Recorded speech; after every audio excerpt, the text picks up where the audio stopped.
जिस उम्र में आप इस बात के लिए खर्च हो रहे होते हैं कि 12वीं के बाद कौन से कोर्स में दाखिला दें, और कोई भी लटरम पटरम अंकल या आंटी आके आपके मम्मी और पापा को ज्ञान दे जाते हैं, उस उम्र में आप राष्ट्रपति बन सकते हैं। आज हम आपको एक ऐसे देश की कहानी सुनाने जा रहे हैं जहां वोटर के लिए पात्रता 18 बरस है और सर्वशक्तिशाली पद यानी राष्ट्रपति के पद के लिए भी पात्रता 18 बरस है। और फिलवक्त क्या है? फिलवक्त दो खुर्राट राजनेता हैं, एक आदमी और एक औरत। एक जो पहले बैंकर था, दूसरी जो पहले वकील थी, वो जूझ रहे हैं सर्वोच्च पद के लिए। आज के शो में हम फ्रांस के राष्ट्रपति चुनाव की चर्चा करेंगे। और क्या जानेंगे? जानेंगे कि फ्रांस में राष्ट्रपति चुनाव का प्रोसेस क्या है, इस बार जो मौजूदा राष्ट्रपति हैं इमैनुअल मैक्रों, उनकी दावेदारी कमजोर क्यों हुई है और इस चुनाव के नतीजों से क्या बदलने वाला है। नमस्ते, मेरा नाम सौरभ द्विवेदी है और आप देखना शुरू कर चुके हैं लल्लन टॉप का अंतरराष्ट्रीय प्रसंगों से जुड़ा रोजाना का कार्यक्रम दुनियादारी। Brought to you by Kuku FM. Download the app now. दुनियादारी में आगे बढ़े इससे पहले दो जरूरी जानकारियां। पहली, कुकू एफएम ये ऑडियो बुक्स का प्लेटफॉर्म है और दुनियादारी का स्पॉन्सर भी है।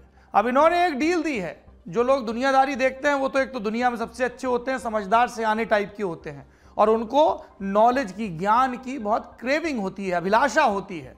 इसलिए अगर आप प्रीमियम सब्सक्रिप्शन लेंगे तो आपको मात्र 50% की छूट मिलेगी।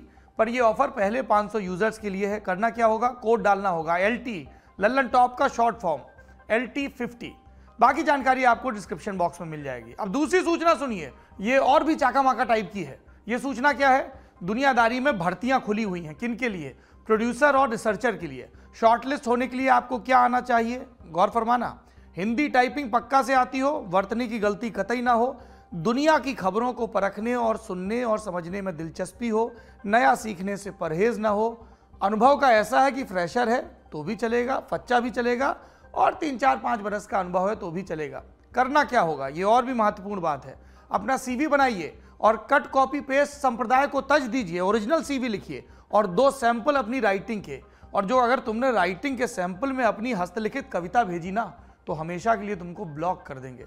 काहे कि हम मान जाएंगे कि तुम अद्भुत हो, अकल्पनीय हो, तुम कवि हो और तुम्हारी आवश्यकता दुनिया को तो है पर दुनियादारी को नहीं है। चलिए, सूचनाएं समाप्त हुई। पर अब आप पूछोगे कि भैया लल्लन टॉप ये भेजें कहाँ CV? मेल ID नोट करिए, jobs@lallantop.com। अगर आपका CV, अगर आपकी एप्लीकेशन शॉर्टलिस्ट होती है तो आप टेस्ट और इंटरव्यू के लिए आएंगे। सिलेक्ट हुए तो नोएडा आकर दफ्तर में काम करेंगे और फिर आप लिखेंगे और हम बांचेंगे। आज बांचते हैं फ्रांस की कहानी, राष्ट्रपति चुनाव की कहानी। पर उससे पहले फ्रांस के बारे में अपनी जीके को थोड़ा अपडेट करते हैं। फ्रांस यूरोप महाद्वीप में पड़ता है, आबादी 7 करोड़ के लगभग है, दुनिया की 7वीं सबसे बड़ी इकोनॉमी है। यह महत्वपूर्ण है। पहली 6 कौन सी हैं?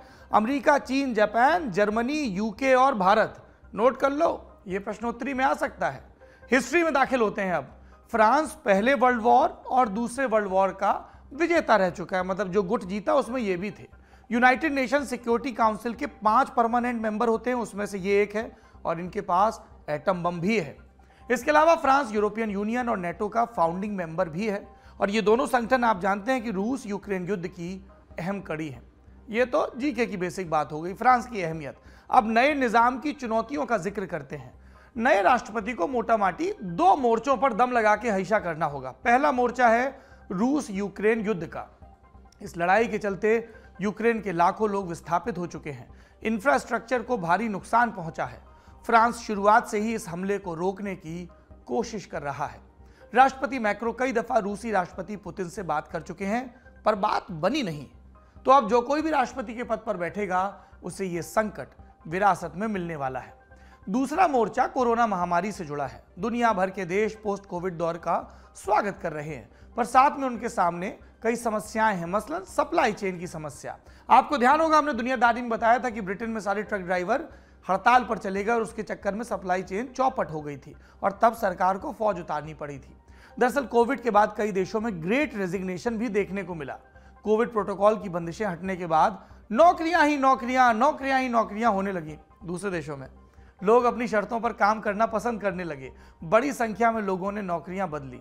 इसके चलते बहुत सारी कंपनियों में योग्य लोगों की कमी हो गई। फ्रांस भी इस समस्या से जूझ रहा है। नए राष्ट्रपति को पोस्ट कोविड इकोनॉमी की चिंता भी करनी होगी। ये दो चुनौतियां हैं। इसके अलावा महंगाई, धार्मिक कट्टरता और प्रवासियों की और शरणार्थियों की बढ़ती संख्या भी चुनाव में अहम मुद्दा बनकर उभरे हैं। अब आप समझिए कि राष्ट्रपति की योग्यता क्या होनी चाहिए, चुनाव में कौन खड़ा हो सकता है। मतलब आपका भी मन कर जाए कि हम भी जाके पर्चा भर दें, तो देख लीजिए। सबसे पहले आपके पास फ्रांस की नागरिकता होना जरूरी है।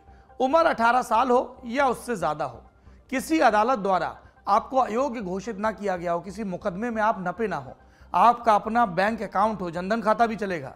उम्मीदवार को कम से कम 500 चुने हुए प्रतिनिधियों के दस्तखत भी चाहिए, असली वाले। और दस्तखत कौन कर सकता है? सांसद हो सकते हैं, मेयर हो सकते हैं। दस्तखत नहीं हुए तो उम्मीदवार की दावेदारी खारिज कर दी जाती है। याद रखिए, फ्रांस में राष्ट्रपति का कार्यकाल 5 साल का होता है। आप कहेंगे ये कौन सी बड़ी बात है? बड़ी बात है, क्योंकि 2000 के साल के पहले तक फ्रांस के राष्ट्रपति का कार्यकाल सिर्फ 7 साल का होता था। राष्ट्रपति अपने कार्यकाल के दौरान क्या क्या कर सकता है?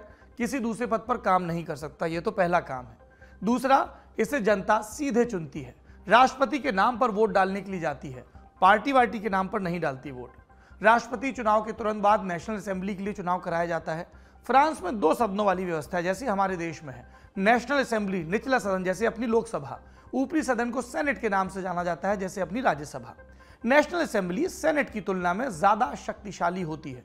अब चूंकि राष्ट्रपति का पद और नेशनल असेंबली के सदस्यों का चुनाव कुछ ही समय के अंतराल पर होता है, इसलिए नेशनल असेंबली में चुने गए लोग राष्ट्रपति के प्रति वफादार रहते हैं। मतलब जो पब्लिक का मूड राष्ट्रपति चुनाव के लिए, वही फिर नेशनल असेंबली में दिखता है। अब जानो ताकतों के बारे में, ऑफिस में रहने के दौरान क्या क्या कर सकते हैं।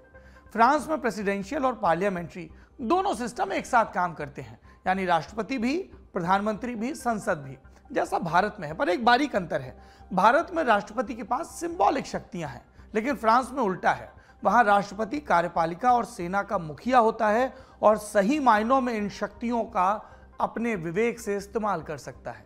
विदेश नीति भी तय कर सकता है राष्ट्रपति, और इसके लिए उसे संसद की सहमति की जरूरत नहीं, क्योंकि जनादेश मिला हुआ है। राष्ट्रपति को नेशनल असेंबली भंग करने का हक है, अपनी पसंद के व्यक्ति को प्रधानमंत्री पद के लिए नॉमिनेट करने का हक है, और चाहे तो पद से निकालने का, पिंक स्लिप थमाने का भी हक है। विदेश में राजदूत नियुक्त करना या वापस बुलाने का अधिकार है। राष्ट्रपति कैबिनेट मीटिंग की अध्यक्षता भी करते हैं। अपनी मर्जी से संसद की असाधारण बैठक बुला सकते हैं। बिना संसद को बताए विदेश में सेना तैनात कर सकते हैं। और सबसे जरूरी बात, फ्रांस में परमाणु हथियार तैनात करने का हक भी सिर्फ राष्ट्रपति के पास है। चाहे तो किसी सजायाफ्ता मुजरिम की सजा भी माफ कर सकते हैं, लेकिन इसके अमल के लिए एक पेच है, प्रधानमंत्री और न्याय मंत्री की मंजूरी जरूरी है। फ्रांस के संविधान का आर्टिकल 16 राष्ट्रपति को असीमित शक्तियां अख्तियार करने का हक देता है। अगर देश की सुरक्षा और संप्रभुता पर खतरा आए तो आर्टिकल 16 को लागू किया जा सकता है। ऐसी स्थिति में कार्यपालिका और विधायिका की सारी शक्तियां भी राष्ट्रपति में आ जाती हैं। आर्टिकल 16 लागू करने के पहले राष्ट्रपति को प्रधानमंत्री, नेशनल असेंबली और सेनेट के अध्यक्ष और संविधान परिषद से सलाह मशवरा भी करना होता है। फिर पूरे देश को भी बताना होता है। 30 और 60 दिनों के भीतर संविधान परिषद इसकी समीक्षा भी करता है इस मुद्दे पर कि आर्टिकल 16 को एक्सटेंड करने की जरूरत है या नहीं। अब आप कहेंगे इतना भारी भरकम कानून बता दिया, ये तो बताइए कभी इसकी जरूरत पड़ी कि नहीं। आधुनिक फ्रांस के इतिहास में सिर्फ एक बार आर्टिकल 16 को लागू किया गया। ये एक बार कब था? अप्रैल 1961 से सितंबर 1961 के बीच। दरअसल तब अल्जीरियन वॉर चल रहा था। इस दौरान फ्रांस के तत्कालीन राष्ट्रपति चार्ल्स डी गॉल का तख्ता पलट करने की साजिश रची गई थी और तब आर्टिकल 16 लगाया गया था। राष्ट्रपति के पास असाधारण परिस्थितियों में महाभियोग के जरिए पद से जाने का भी एक प्रावधान है, लेकिन पद पर रहने के दौरान उनके ऊपर किसी तरह का मुकदमा नहीं चल सकता है। एकदम मुकदमा प्रूफ रहते हैं राष्ट्रपति। यह तो हुई उनकी शक्तियों की बात। अब समझते हैं चुनाव का प्रोसेस। मतलब आपका मन करे किसी की कैंपेनिंग के लिए जाने का, तो जानकारी जरूरी है ना। वोट कौन डाल सकता है, हम आपको शुरू से बता रहे हैं। उम्र 18 से ऊपर हो, वोटिंग रजिस्टर में नाम दर्ज हो और किसी अदालत ने उसे अयोग्य न ठहराया हो, यह जरूरी है। मुकदमे में निपटे तो फिर वोटर नहीं हो। फ्रांस में ईवीएम का इस्तेमाल नहीं होता है। अब मुस्कुराओ, क्या होता है फिर? पोलिंग स्टेशन पर वोटर को लिफाफा दिया जाता है। वोटर को अपनी पसंद के कैंडिडेट का नाम लिफाफे के अंदर डालना होता है, फिर उसे बैलेट बॉक्स में रखना होता है। उसके बाद वोटर अपने नाम के आगे दस्तखत करता है, वहां मौजूद अधिकारी कहता है वोटेड, और इस तरह वोटर का वोट दर्ज कर लिया जाता है। आमतौर पर वोटिंग सुबह 8 बजे शुरू होती है, शाम के 7 बजे तक निपट जाती है। बड़े शहरों में लंबी लाइन लगती है तो शाम के 8 बजे तक की डेडलाइन होती है। फ्रांस में, अब ये महत्वपूर्ण जानकारी, राष्ट्रपति पद का चुनाव 2 चरणों में होता है, यानी 2 फेज में वोटिंग होती है। आप वोटर हो तो आपको 2 बार वोट डालने जाना पड़ेगा एक ही पद के लिए। क्या है वो समझिए। पहले चरण में सारे योग्य उम्मीदवार खड़े हो जाते हैं। सिस्टम ऐसा बना है कि पहले ही चरण में कोई भी कैंडिडेट चुनाव जीत सकता है, बशर्ते उसे कुल पड़े वोटों का 50% से ज्यादा वोट मिल जाए। पर आज तक के इतिहास में ऐसा कभी नहीं हुआ कि कोई पहले चरण में जीता हो। अब अगर पहले चरण में कोई विजेता नहीं मिला तो होगा दूसरा चरण, जो हर बार होता है, पर इसमें कैंडिडेट्स की संख्या घट जाती है। पहले चरण में कोई भी कैंडिडेट हो सकता है जो जरूरी अर्हताएं पूरी करता हो, लेकिन दूसरे चरण में जो टॉप 2 रहे हैं फर्स्ट फेज के, वही कैंडिडेट हिस्सा ले सकते हैं। अब वोटर जब दोबारा वोट डालने जाएगा तो उसको ए और बी इनके बीच ही चुनाव करना होगा, और इनमें से जिसे ज्यादा वोट मिलेगा वो कहलाएगा विजेता। दोनों फेज की वोटिंग के बीच ज्यादा वक्त नहीं होता है, 2 हफ्ते का वक्त होता है। इस बार के चुनाव में पहले चरण की वोटिंग हुई 10 अप्रैल को। अब इसमें 2 नंबर पे कौन रहे पहले और दूसरे पर? इमैनुअल मैक्रो और मरीन ला पेन, इनका नाम आया। मैक्रो को लगभग 28%, जबकि मरीन को 23% वोट मिले। और दूसरे चरण की वोटिंग कब होनी है? 24 अप्रैल को होनी है। अब सवाल यह आता है कि 2 राउंड में वोटिंग क्यों? दरअसल आधुनिक फ्रांस और फ्रांसीसी संविधान के जनक जनरल चार्ल्स डी गॉल राजनीतिक पार्टियों को संदेह की नजर से देखते थे। चाहते थे कि राष्ट्रपति ऐसा हो जिसे किसी पार्टी के बैकअप की जरूरत न पड़े। गॉल दूसरे वर्ल्ड वॉर में फ्रांस की जीत के नायक थे। वर्ल्ड वॉर के बाद उन्होंने फौज से रिटायरमेंट ले लिया, लेकिन फ्रांस की दशा और दिशा देखकर फिर वापस लौटे, पॉलिटिक्स में आए, राष्ट्रपति बने। फिर उन्होंने आधुनिक फ्रांस की नींव रखी। फ्रांस का मॉडर्न पॉलिटिकल सिस्टम काफी हद तक गॉल के दिमाग की उपज माना जाता है। 2 राउंड की वोटिंग के पीछे एक और धारणा चलती है। कहा जाता है कि पहले राउंड में लोग दिल से वोट करते हैं और दूसरे में दिमाग से। पहले राउंड में उम्मीदवारों की संख्या ज्यादा होती है, जैसे इस बार फ्रांस में पहले राउंड में 12 उम्मीदवार खड़े थे। वोटर्स के पास चुनाव के मौके थे, पर दूसरे राउंड में 2 ही ऑप्शन होंगे और उनमें से उन्हें जो अच्छा लगे या जो कम बुरा लगे उसका चुनाव करना होगा। अब पैसा कितना खर्च होता है? रैली है, पोस्टर है, बैनर है, और सब कार्यकर्ता लोगों का भी ख्याल रखना है। लेकिन फ्रांस में खर्चे को लेकर मामला जो है वो है गंभीर। पहले राउंड तक उम्मीदवार अपने कैंपेन पर लगभग 160 करोड़ रुपए तक खर्च कर सकते हैं, और अगर दूसरे राउंड में पहुंच गए तो 185 करोड़ तक। लेकिन अगर लिमिट पार की तो अदालती कार्रवाई झेलनी पड़ेगी। 2012 के राष्ट्रपति चुनाव में लिमिट से ज्यादा पैसे के इस्तेमाल के लिए निकोलस सरकोजी को 1 साल की सजा भी सुनाई गई थी। सरकोजी सजा के खिलाफ अपील कर रहे हैं। प्राइवेट कंपनियां भी किसी तरह का डोनेशन नहीं दे सकती हैं नेताओं को। आम लोग पूरे चुनाव में 4.5 लाख से ज्यादा का दान नहीं दे सकते। ये तो पैसे की बात हो गई। अब ये जान लेते हैं कि इस बार के चुनाव में जो 2 दावेदार हैं उनकी मजबूती का क्या आलम है। हमने आपको बताया पहले राउंड की वोटिंग के बाद 2 कैंडिडेट बचे, मौजूदा राष्ट्रपति इमैनुअल मैक्रो और पिछले चुनाव में उनसे हारने वाली मरीन ला पेन। मैक्रो 44 साल के हैं। पॉलिटिक्स में आने से पहले इन्वेस्टमेंट बैंकर के तौर पर काम करते थे। उदार माने जाते हैं, liberal. Labour code, wealth tax और नेशनल रेलवे कंपनी के लिए सुधारवादी उपाय लेकर आए अपने कार्यकाल के दौरान। उनके कार्यकाल में बड़ी संख्या में प्रोटेस्ट भी हुए। पहले राउंड की वोटिंग से पहले तक मैक्रो ने ज्यादा रैली वैली भी नहीं की थी, टॉप पर रहे अगर परसेंटेज के हिसाब से देखें। लेकिन अब नतीजों के बाद प्लान बदला है। सुदूर इलाकों में जा रहे, खासतौर पर वहां जहां पे डब्बे से उनके हिस्से के वोट कम निकले। अब इनकी तुलना में जो चैलेंजर है मरीन, वो दक्षिणपंथी हैं।